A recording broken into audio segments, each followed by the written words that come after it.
Good morning class. Today we are going to continue our chapter 13 sound. आज topic है start हमारा होगा sound needs a medium for propagation. When you call up your friend who is standing at a distance, your friend is able to hear your voice. जब आप अपनी friend को distance पे से आवाज़ देकर बुलाते हो तो वो आपकी आवाज़ को सुनता है. How does the sound propagate or travel to her? कैसे साउंड उस तक पहुँच रही है, कैसे वो हमारी वॉइस को सुन रहा है.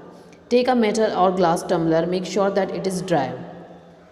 एक ग्लास टम्बलर लेना है लेकिन ये याद रखना कि वो सूखा हो. Place the cell phone in it, उसके अंदर सेल फोन रख देना है. Remember that the cell phone must not be kept in water. वो पानी में नहीं, मतलब वो जैसे ड्राई होगा ग्लास, अंदर बिल्कुल ही पानी नहीं होना चाहिए. Ask your friend to give a ring on this cell phone from another cell phone. अपने फ्रेंड को बोलना है कि आपको वो कॉल करेगा. Listen to the ring carefully, तो आप जो रिंग की आवाज़ है उसको बहुत ध्यान से सुनोगे. Now surround the rim of the tumbler with your hands. Put your mouth on the opening between your hands. Indicate to your friend to give a ring again. अब आप जैसे इस लड़के ने उसे ग्लास को पूरी तरीके से बंद कर लिया है, ऐसे ही करना है. फिर दोबारा से उसको बोलना है कि वो कॉल करेगा आपको. Listen to the ring while sucking air from the tumbler. Does the sound become fainter as you suck air? जब आप एयर को सक कर रहे हो, मतलब उसके अंदर एयर को फूंक मार रहे हो, तो साउंड जो है वो पहले की तरह ही सुनाई देगी. Remove the tumbler from your mouth, अपने माउथ से टम्बलर को हटाइए. The sound becomes loud again, दोबारा से साउंड क्या हो जाएगी, जैसे थी वैसे ही सुनाई देने लगेगी. Can you think for explanation? Is it possible the decreasing amount of air in the tumbler had something to do with decreasing loudness of the ring?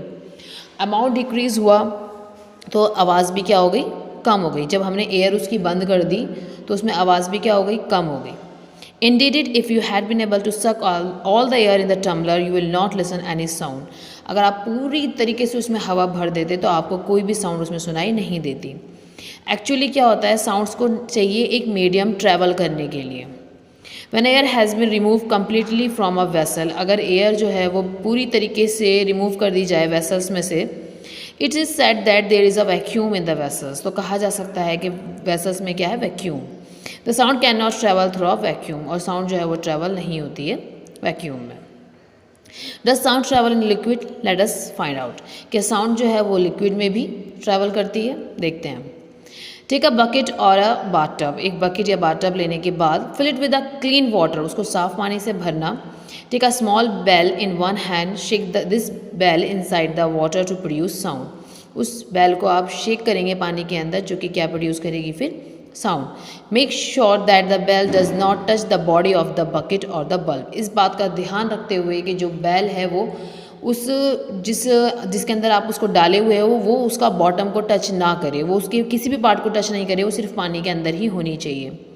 Place your year gently on water surface, और अपने कान को पानी की surface पे रखिए. Be careful, इस बात का ध्यान रखना कि your air should not be in your water, जो वाटर है वो आपके एयर के अंदर नहीं जाना चाहिए, इस तरह से रखना है. Can you hear the sound of the bell? क्या आपको साउंड सुनाई देगी बेल की? Does it indicate that sound can travel through liquids? क्या ये भी इंडिकेट कर रहा है कि पानी के अंदर भी साउंड प्रोड्यूस होती है? Oh, that is how whales and dolphins might be communicating under water. अच्छा, तो इस तरह से जो वेल हैं और जो आपकी डॉल्फिन्स है वो एक दूसरे से पानी के अंदर बात करती, क्योंकि वाटर के अंदर भी क्या होता है, साउंड ट्रैवल करती है. ठीक. Let us find out if sound can travel through solids also. Now हम देखेंगे जो साउंड है क्या वो सॉलिड में भी ट्रैवल करती है. टेक अ मीटर स्केल और a long metal rod and hold its one end to your ear. Ask your friend to gently scratch और tap at the other end of the scale. अपने friend को बोलना है कि उसको दूसरी साइड पर क्या करे, स्क्रैच करे, और एक साइड से वो अपने कान पर उसको लगाए. Can you hear the sound of the scratching? क्या आप स्क्रैचिंग की साउंड सुन सकते हो? Ask your friend around you if they were able to hear the same sound. और फिर आप अपने फ्रेंड से पूछो कि आपको उसको भी सेम साउंड की आवाज़ आ रही है या नहीं. ऐसा ही होता है, अगर हम टेबल पर भी लकड़ी की जो टेबल होती है उसको घिसते हैं तो उसमें एक साउंड प्रोड्यूस होती है, तो जो हमें भी सुनाई देती है वो सामने वाले को भी सुनाई देती है.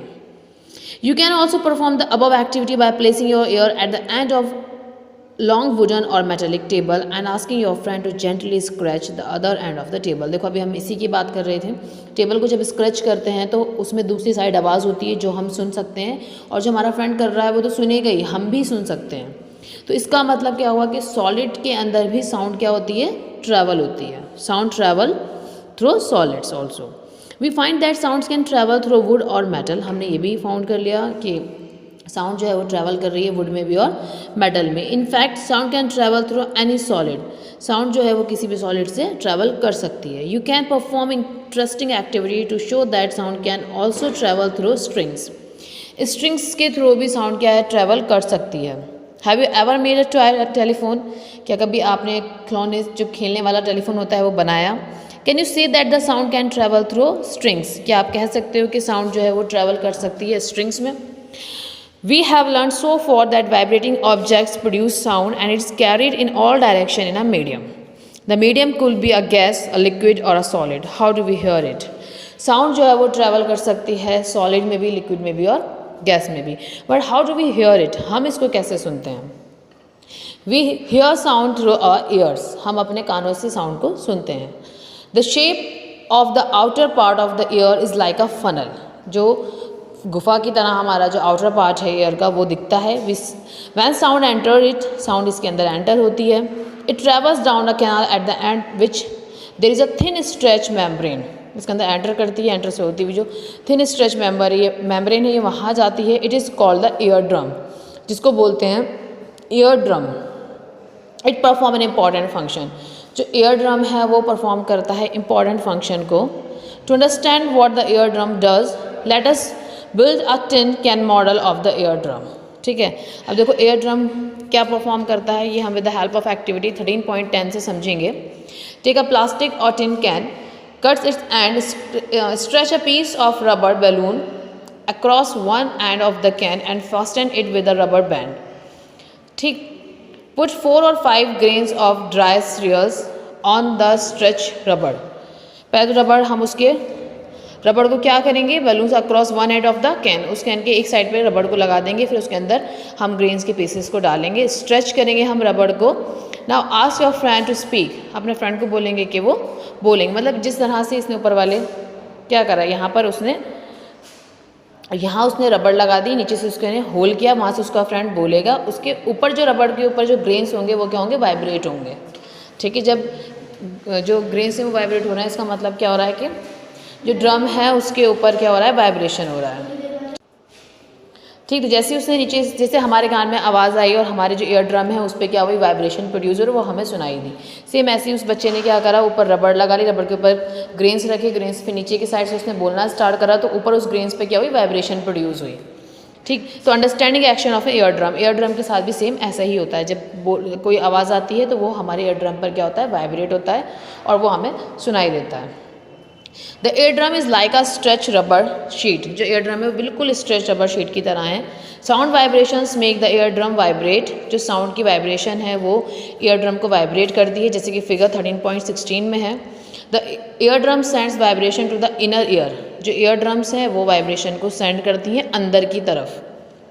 From there the signal goes to the brain, वहाँ से ब्रेन तक जाता है। That is how we hear, यहाँ से हमें पता चलता है कि हम कैसे सुनते हैं। ठीक है, ऐसे हम पहले सबसे पहले क्या हो रहा है, जो हमारा फाइनल पार्ट है उसके अंदर से होते हुए वो जाती है, ईयर ड्रम पर बीट करती है, दैन वी हियर, हम तब क्या करते हैं, हम जब सुनते हैं। Amplitude, time period and frequency of a vibration. We have learn that the to and fro of motion of an object is known as vibration. हमने प्रीवियस उसमें पढ़ा था कि टू एंड फ्रो मोशन जो था, रबड़ को स्ट्रेच करना, छोड़ देना, उसमें वाइब्रेशन का प्रोड्यूस होना, उसी को बोलते हैं वाइब्रेशन। और ये जो मोशन है इसको ऑसिलेटरी मोशंस भी कहते हैं। अलग क्लासेस में हमने ऑसिलेटरी मोशन को पढ़ा है और टाइम पीरियड भी पढ़ा है। जो नंबर ऑफ ऑसिलेशन है पर सेकंड के, उनको बोलते हैं फ्रिक्वेंसी। जैसे हम टाइम लगा लेते हैं, हमारी जो घड़ी है उसमें ऑसिलेशन होता है, उसका पेंडुलम जो है वो उसे जो पेंडुलम वाला फंक्शन है, बॉब वाला फंक्शन है, वो ऑसिलेशन में आता है। तो हमें उसमें पता चलता है, अगर हमने लगा लिया कि चलो मान लो 1 मिनट में वो पेंडुलम वो बॉब इतनी बार क्या हुआ, ऑसिलेट हुआ, तो हम उस टाइम को नोट कर लेते हैं। तो जो टाइम पीरियड है, जो ऑसिलेशन पर सेकेंड में जा रहा है, कितनी बार वो क्या हो रहा है, ऑसिलेट हो रहा है, उसी को बोलते हैं फ्रिक्वेंसी। उसी की फ्रिक्वेंसी जो है वो एक्सप्रेस्ड की जाती है हर्ट्ज़ में। इसका सिंबल होता है HZ। हर्ट्ज़ में हम इसको एक्सप्रेस्ड करते हैं फ्रिक्वेंसी को, और इसका सिंबल होता है HZ। A frequency of 1 HZ is 1 oscillation पर second. If an object oscillates 20 times in 1 second what would be it's frequency. अगर एक ऑब्जेक्ट ऑसिलेट कर रहा है 20 टाइम्स 20 बार 1 सेकेंड में, तो उसकी फ्रिक्वेंसी क्या होगी। ठीक है, ये हम फाइंड आउट करेंगे। You can recognize many familiar sounds without seeing the objects producing them. हम बिना ऑब्जेक्ट देखे भी बहुत सारी साउंड्स को बता सकते हैं कि वो किस चीज़ की आवाज़ है। हाउ इज़ इट पॉसिबल, ये कैसे पॉसिबल होता है कि हम बिना देखे किसी ऑब्जेक्ट को ये आइडेंटिफाई कर लेते हैं कि ये साउंड किस चीज़ की है। These sounds must be different to enable you to recognize. Have you even thought what factors make them different? कुछ साउंड्स को हम आइडेंटिफाई नहीं कर पाते हैं और कुछ को हम कर लेते हैं। वो किस चीज़ पर डिपेंड करती है, वो करती है उसके एम्पलीट्यूड पर और उसकी फ्रिक्वेंसी पर। Are two important properties of any sound, किसी भी साउंड की ये दो बहुत इंपॉर्टेंट प्रॉपर्टी हैं, एक है एम्पलीट्यूड और एक है frequency. Can we differentiate sounds on the basis of their amplitudes and frequencies. क्या हम साउंड्स को डिफ्रेंशिएट कर सकते हैं उसकी फ्रिक्वेंसी और उसकी एम्पलीट्यूड के बेस पर। Loudness and pitch. Take a metallic tumbler and a table spoon. एक टेबल स्पून लेना है, एक टम्बलर लेना है। उस टेबल स्पून को उस टम्बलर के ऊपर जेंटली क्या करना है, ब्रिम करना है। Thermocol ball touching the vibrating glass tumbler. उसके बाद क्या करना, उस टम्बलर को जिसको आपने बीट करा होगा उसको थर्माकोल बॉल से टच कराकर उसको शो करना, तो आपको उसमें एक जो आपका थर्माकोल है वो वाइब्रेट होता हुआ आपको नज़र आएगा और जो साउंड प्रोड्यूस होगी। Now bang the spoon on the tumbler and hear the sound produce again. वही प्रोसेस आपको दोबारा करनी है, दोबारा से उस थर्माकोल बॉल को टच करना है उस टम्बलर से। वाइब्रेट, जब वो वाइब्रेट हो रहा होगा तो टम्बलर अपने आप ही क्या हो रहा होगा, जो थर्माकोल है वो स्ट्राइकिंग हो रहा होगा। So how far the ball is displace, displacement of the ball is measure of the amplitude of the vibration of the tumbler. तो वो किस पर बेस है, उसकी एम्पलीट्यूड पर। Now strike the tumbler gently and then a little harder. Compare the amplitudes of vibration of the tumbler in 2 cases, in which case is amplitude larger. दोनों time उन्होंने उसको, उस एक्टिविटी में 2 टाइम उन्होंने ये काम किया है और दोनों में पूछ रहे हैं किस में ज़्यादा हद तक क्या होगा, एम्पलीट्यूड ज़्यादा किस में होगी। ठीक है। Loudness of sound is proportional to the square of the amplitude of the vibration producing the sound. For example, जैसे amplitude becomes twice, the loudness increase by a factor of 4। Normal breathing कितनी है, 10 dB है। मतलब जो loudness है हम उसको express करते हैं डेसिबल में, उसकी जो नॉर्मल ब्रीदिंग है 10 dB है, सॉफ्ट विस्पर है 30 dB, normal conversation 60 dB, busy traffic 7 decibel, average factory 80 decibel. Above 80 decibel the noise become physically painful. और 80 डेसिबल से ज़्यादा अगर नॉइज़ वो हो जाए तो वो क्या हो जाती है, बहुत ज़्यादा पेनफुल हो। The loudness of A sound depends on it's amplitude. जो लाउडनेस है साउंड्स की वो डिपेंड करती है एम्पलीट्यूड पर। When the amplitude of the vibration is large the sound produce is loud. अगर एम्पलीट्यूड है वाइब्रेशन की ज़्यादा तो जो साउंड है वो प्रोड्यूस करेगी तेज़ आवाज़, और अगर एम्पलीट्यूड स्मॉल है तो जो साउंड है वो भी क्या रहेगी, हल्की ही रहेगी। तो जो साउंड्स है वो डिपेंड करती है एम्पलीट्यूड पर। Compare the sounds of a baby with that of an adult. बच्चे की आवाज़ और बड़े की आवाज़ में हम कंपेयर कर सकते हैं। इफ़ देयर एनी डिफरेंस, अगर कोई डिफरेंस है इसमें, if 2 sounds are equally loud the difference in some way, let us see how. देखो साउंड अगर तेज़ भी है तो कुछ ना कुछ उसमें डिफरेंस होना ही होना है। I wonder why my voice is different from that of my teacher. हमारी आवाज़ में, बच्चों की आवाज़ में, बड़ों की आवाज़ में, सबकी आवाज़ों में डिफरेंस होता है, अलग अलग चेंजेस होते ही होते हैं। The frequency determines the shrillness और pitch of a sound. If frequency of vibration is higher we say that sound is shrill and has a higher pitch. अगर फ्रिक्वेंसी वाइब्रेशन की ज़्यादा होगी तो जो साउंड है वो भी क्या होगी, बहुत तेज़ होगी, और फ्रिक्वेंसी कम होगी तो साउंड भी क्या होगी, कम होगी। A drum vibrates with a low frequency therefore it produce a loud pitch sound. अब देखो जो ड्रम है क्या है, उसको लो फ्रिक्वेंसी है उसकी, जब हम उसको बीट करते हैं तो उसमें से एक लो पिच साउंड सुनाई देती है। On the other hand a whistle has a high frequency and therefore produce sounds of higher pitch. Same ऐसे ही जो फ्रिक्वेंसी है विसल की वो क्या है, उसकी हाई फ्रिक्वेंसी है तो उसकी साउंड भी हमें हाई ही सुनाई देती है, तेज़। A bird makes a high pitch sound whereas a lion makes a low pitch roar. Birds की आवाज़ जो है वह हाई पिच साउंड के साथ होती है, मतलब हाई पिच साउंड मतलब तेज़ सी आवाज़ और बारीक सी आवाज़। और जो लॉयन है उसकी आवाज़ जो है वो लो पिच साउंड की है, मतलब भारी सी है और बहुत ज़्यादा गूंजने वाली उसकी आवाज़ है। However, the roar of a lion is very loud while the sound of the bird is quite feeble. जबकि जो लॉयन है उनकी आवाज़ बहुत तेज़ होती है, बहुत दूर तक आती है, जबकि बर्ड की आवाज़ जो है वो थोड़ी फेबल होती है. Every day you hear the voice of the childrens and adults. हम रोज़ बच्चों की और बड़ों की सबकी आवाज़ सुनते हैं. Do you find any difference in their voices? क्या उनकी आवाज़ में कोई डिफरेंस पहचाना है? Can you say that the frequency of the voice of a child is higher than that of an adult? क्या हम ये कह सकते हैं कि जो बच्चे की आवाज़ की फ्रिक्वेंसी है वो बड़े की आवाज़ की फ्रिक्वेंसी से ज़्यादा होती है? Usually the voice of a women has higher frequency than that of a man. यहाँ तक कि जो वुमेन्स होती हैं उनकी आवाज़ की जो फ्रिक्वेंसी होती है वो जो मैन है उनकी आवाज़ से ज़्यादा होती है. फ्रिक्वेंसी का मतलब होता है जो एक तेज़ वाली आवाज़ होती है, जो तीखी सी आवाज़ होती है, उसको फ्रिक्वेंसी के उसमें बोला जाता है, जो बहुत तेज़ आवाज़ के साथ निकलती है. ऐसा नहीं कि जेंट्स की आवाज़ तेज़ नहीं होती, उनकी आवाज़ होती है, उनकी फ्रिक्वेंसी लो पिच होती है, बट उनकी आवाज़ भारी और काफ़ी हद तक ज़ोर वाली होती है. Audible and inaudible sounds. We know that we need a vibrating body for the production of sound. Can we hear the sound of the vibrating bodies? The fact is that sounds of frequency less than about 20 vibration per second cannot be detected by the human. जो sounds की frequency है वो 20 vibrations per second, अगर 20 hertz से कम हुई तो वो cannot detected by a human ear, वो हमारे कानों तक पहुँचेगी भी नहीं. Such sounds are called inaudible sounds. जो साउंड्स 20 हर्ट्ज से कम होगी वो हमारे कानों तक पहुँचेगी भी नहीं और वो कहलाएगी हमारी inaudible sounds.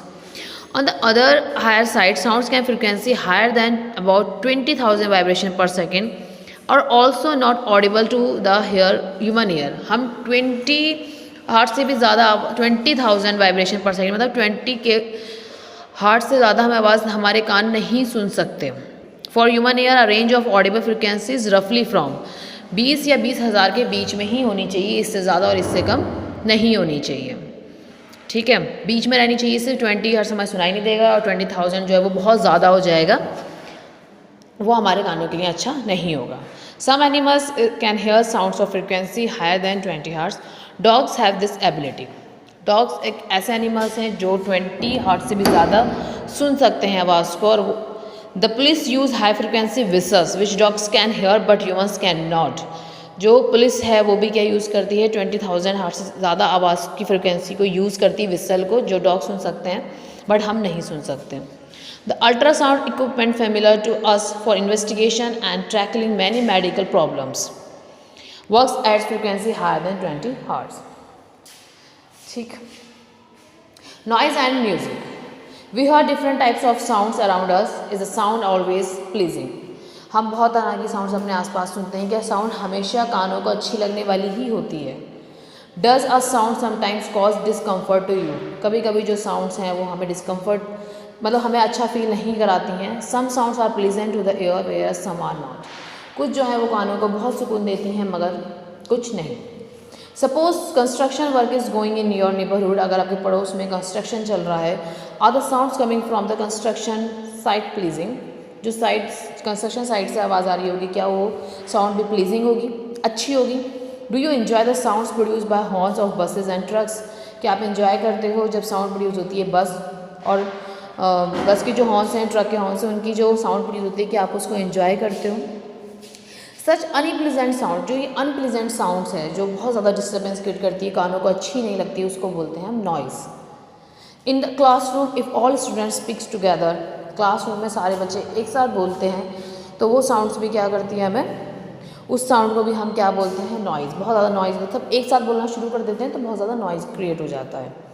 On the other hand you enjoy sound from musical instruments. दूसरी तरफ हम ये कह सकते हैं कि हम जो है वो साउंड को एंजॉय करते हैं म्यूजिकल इंस्ट्रूमेंट्स की जो साउंड्स होती है. Musical sound is one of which is pleasing to the ear. जो म्यूजिकल साउंड है वो हमारे कानों को अच्छी लगती है. Sound produce by harmonium is a musical sound. जो साउंड प्रोड्यूस होती है हारमोनियम से वो भी म्यूजिकल साउंड होती है. The string of sitar also gives out a musical sound. जो स्ट्रिंग है सितार के वो भी म्यूजिकल साउंड प्रोड्यूस करते हैं. But if a musical sound becomes too loud will it remain melodious. और जो म्यूजिकल साउंड है अगर वो बहुत ज़्यादा तेज़ हो गई तो क्या वो भी मेलोडियस की ही वे में आएगी. Noise pollution. You already know that air pollution. हमें एयर पॉल्यूशन तो पता ही है क्या होता है. Presence of unwanted gases and particles in air is called air pollution. Unwanted gases और पार्टिकल्स एयर में होते हैं उनको बोलते हैं air pollution. Similarly, presence of excessive or unwanted sounds in the environment is called a noise pollution. ये जो presence और एक्सेसिव अनवांटेड साउंड जो एनवायरनमेंट में होती हैं, जो साउंड्स की नीड नहीं होती है, वो ही क्रिएट करते हैं नॉइज़ पॉल्यूशन को। क्या बता सकते हो कौन कौन से सोर्सेज हैं जिनकी वजह से नॉइज़ पॉल्यूशन होता है? Major cause of noise pollution are sounds of vehicles, explosions including bursting of crackers, machines, loud speaker, ETC। इन सबसे क्या होता है? नॉइज़ पॉल्यूशन क्रिएट होता है। व्हीकल्स की आवाज़ से, पटाखे फोड़ने की आवाज़ से, लाउड स्पीकर्स को काफ़ी तेज़ सुनने में, मशीन्स वगैरह से काम हो रहा है कहीं, उससे। What sources in the home may lead to noise, हमारे घर में क्या चीज़ है ऐसी जो शोर मचाती है? Televisions and transistors, radio at high volume, some kitchen appliances, desert coolers, air conditioner, all contribute to noise pollution. ये सब के सब किस में आते हैं? नॉइज़ पॉल्यूशन में आते हैं। What are the harms of noise pollution, noise pollution के नुकसान क्या हैं? Do you know that the presence of excessive noise in the surrounding may cause many health related problems? Noise pollution की वजह से हमें काफ़ी हद तक कुछ हेल्थ प्रॉब्लम्स भी हो जाती हैं। लैक ऑफ स्लीप, हमें नींद नहीं आती है, हाइपरटेंशन मतलब हाई ब्लड प्रेशर हो जाता है, anxiety and many more health disorders में कॉज्ड बाय नॉइज़ पॉल्यूशन। इसकी वजह से काफ़ी डिसऑर्डर जो हैं वो कॉज होते हैं। A person who is expose to a loud sound continuously may get temporary और even permanent impairment of hearing. कभी कभी लाउड नॉइज़ की वजह से क्या होता है, वो कम्प्लीटली क्या हो जाते हैं, कानों में सुनाई देना बंद हो जाता है। तो जो हार्म्स हैं वो नॉइज़ पोल्यूशन के बहुत ज़्यादा हैं और बहुत ज़्यादा वो हमारे लिए ख़तरनाक भी है। Method to limit noise pollution, to control noise we must control the source of noise. Noise को कंट्रोल करने के लिए हमें जो जिसकी वजह से नॉइज़ पोल्यूशन क्रिएट हो रहा है उन सोर्सेज को हमें कम करना होगा। How can this be achieved, किस तरह से हम इसको अचीव कर सकते हैं? For this silencing device must be install in aircraft engines. Silencing device हम एयरक्राफ्ट इंजन्स में लगा सकते हैं, ट्रांसपोर्ट व्हीकल्स में, इंडस्ट्रियल मशीन्स में और होम अप्लायंसेस में। How can the noise pollution be control in a residential area, residential area में कैसे कंट्रोल होगा ये? All noisy operation must be conducted away from any residential area. Noise producing industries should be set up away from such areas. जो noise operation है वो उसे conduct करेंगे हम रेसिडेंशियल एरिया में, कैसे करेंगे? जो हमारे जो नॉइज़ प्रोड्यूसिंग इंडस्ट्रीज़ हैं वो बहुत कहीं ना कहीं दूरी पर जाकर अपनी इंडस्ट्रीज़ को बनाएं जहाँ पे अगर वो नॉइज़ भी क्रिएट करें तो उससे किसी दूसरे को नुकसान ना हो। Automobiles horns should be minimised, उनकी आवाज़ को हल्का किया जाए। TV and music system should be run at low volume, जो टीवी है और म्यूज़िक है उनको कम आवाज़ पे सुनना चाहिए। Trees must be planted along the roads and around the buildings to cut down on the sounds reaching the residents. जो ट्रीज़ हैं वो हमें सड़क में लगाना चाहिए जिसकी वजह से जो साउंड की तेज़ साउंड की जो प्रोड्यूसिंग होती है वो उसे कट कर सके। दस the reducing the harmful effect of noise pollution. इस तरह से हम जो कुछ हद तक नॉइज़ पोल्यूशन को क्या कर सकते हैं, कंट्रोल कर सकते हैं। ठीक है, आपने देखा भी होगा कि प्लांट्स लगे रहते हैं, तो वो क्यों लगाते हैं रोड पे? तो पॉल्यूशन को डिक्रीज़ करने के, किस तरह का पॉल्यूशन, जो व्हीकल से निकलता है और जो नॉइज़ पॉल्यूशन होता है। Hearing impairment, total hearing impairment which is rare is usually from birth itself. वैसे ये बहुत कम होता है, लेकिन अगर ये बाय बर्थ है तब ये कंटिन्यूस हमारी लाइफ में रहता है। Partial disability is generally the result of disease, injury और age. Childrens with impaired hearing need special care by learning sign language. इनको जब जिनको सुनाई नहीं देता उनको साइन लैंग्वेज से पढ़ाया जाता है, इन चिल्ड्रन कम्युनिकेट कराते हैं because speech develop as a direct result of hearing. A child with a hearing loss may have defective speech also. बहुत से क्या होता है जो हियरिंग नहीं सुन पाते उनकी स्पीच बोलने में भी वो डिफेक्टिव होते हैं। Technology devices for the hearing impaired have made it possible for such person to improve their quality of life. Society can do much to improve the living environment for the hearing impaired and help them live normal lives.